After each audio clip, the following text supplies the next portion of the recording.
Hello friends, in this video I will show how to check what version of Microsoft Word you have. So open Microsoft Word firstly.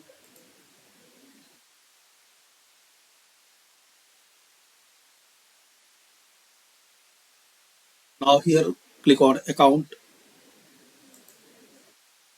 then here you will see your Microsoft Word product name, Microsoft Office Home and Student, and this is the version for my Microsoft Word. It can be different in your case. You can check for update, so click here and update now.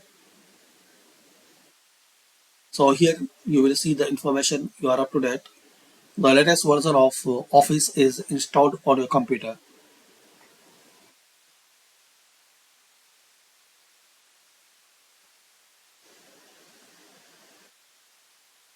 So this way you can check. Thanks for watching.